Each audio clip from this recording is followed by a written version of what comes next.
Today's topic is gender equality.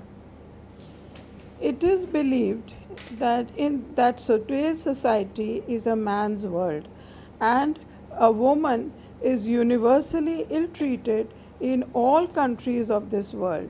This raises the issue of gender equality. Justice demands that women are given equal rights and equal opportunities, dignity, and safety.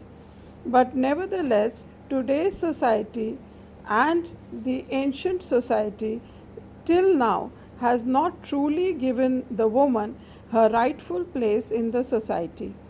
Philosophers like Schopenhauer believed that no woman can be mentally superior without being dangerously abnormal. Philosophers like Aristotle believed that could never be equal to men. A. Robeck, a great Harvard scholar, believes that in his book, The Psychology of Character, that women lack analytical thinking and intellectuality. Freud claims that women are not to be believed because they are not balanced and just. In the same way, there are other such philosophers who believe that women are not good enough and therefore they should not be given an equal status in society. Manu, in his Manusmriti too, speaks in a derogatory fashion about women. So, whether it is in India or abroad or in any society in this world, women are treated as second grade, as not as good enough as men are in this whole world. This is the reason why Simone de Beauvoir, one in her book The Second Sex, raised the issue of gender equality, saying that women are deliberately taught to be submissive, dependent, obedient, and were educated in only childcare, housekeeping, and other such things which do not allow them to actually express their intellectual acumen. They are taught to be obedient and servile while not to express their decisions or their achievements openly. While men are taught to be independent, outspoken, innovative, and economically independent. So, even though the Indian Constitution in its Article 14 and 15 provides fundamental rights to women, women are still struggling to find equal opportunities for themselves. Property rights, economic rights, legal protection, everything is given to us in the Indian Constitution.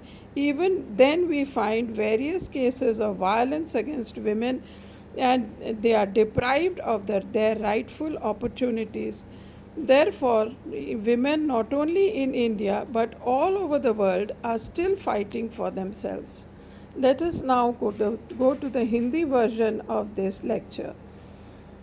लिंगीय समानता एक ऐसा विषय है जिसको लेके पूरा विश्व आज तक इस समस्या का समाधान ढूंढने का प्रयास कर रहा है। सच तो यह है कि क्योंकि महिलाओं में प्रजनन की क्षमता है, उसके कारण उसे कमज़ोर माना जाता है। यह माना जाता है कि महिलाओं में सोचने विचारने की क्षमता कम होती है, वे भावनात्मक अधिक और अशक्त होती हैं। इसलिए ये समझा जाता है कि उन्हें इस समाज में एक द्वयम दर्जा मिलना चाहिए, उन्हें पुरुष के बराबर एक दर्जा नहीं मिलना चाहिए। इस प्रकार से अरस्तु, बाइबल, शोपेनहावर आदि बड़े बड़े विद्वानों ने भी महिलाओं के प्रति एक कमज़ोर दृष्टि दिखाई है और उन्हें हर दृष्टि से पुरुषों से कम बताया है। इस वजह से स्त्रियों के प्रति उनकी संवेदनशीलता में कमी ही दिखाई देती है।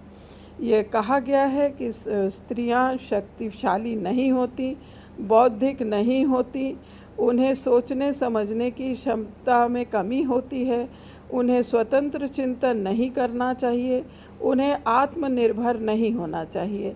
जबकि पुरुष अपने आप को आत्मनिर्भर बना सकते हैं, अपने आप को व्यक्त कर सकते हैं, अपनी स्वायत्तता को पा सकते हैं।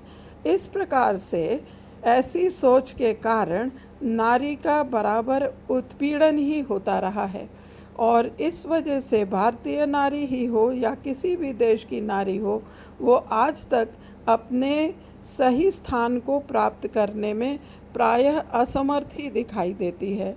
उसे पुरुष से दुगना प्रयास करना पड़ता है, तभी जाके वो अपने आप को कहीं पे साबित कर पाती है। भारतीय संविधान ने यद्यपि महिलाओं को अनेक अधिकार दिए हैं, मौलिक अधिकार दिए हैं, उन्हें संपत्ति का अधिकार दिया है, कानूनी अधिकार दिया है, आर्थिक अधिकार दिया है और इसके अतिरिक्त उन्हें आगे बढ़ने की सभी सुविधाएं उपलब्ध कराई हैं। किंतु भारतीय समाज अभी भी उतना जागरूक नहीं है कि वो महिलाओं को इतनी अधिक स्वतंत्रता दे दे। यद्यपि मध्य युग में और उसके आगे चल के ब्रह्म समाज, आर्य समाज आदि ने स्त्री उत्थान के काम के लिए बराबर प्रयास किया है, उसके बावजूद भी भारत में अभी भी बेटियां जूझ रही हैं और प्रयास कर रही हैं ताकि वे अपने स्थान को प्राप्त कर सकें। आधुनिक भारत ने बेटी बचाओ बेटी पढ़ाओ अभियान का प्रारंभ किया है ताकि महिला अधिकारों पर समाज की दृष्टि जा सके और महिला अपनी स्थिति में सुधार ला सके। परंतु सत्य तो यही है कि चाहे वो विश्व में कोई भी देश हो, अभी भी महिलाएं उस स्थान को प्राप्त नहीं कर पाई हैं या उस तरीके से उन्हें माना नहीं जा सकता है जितना कि पुरुष है।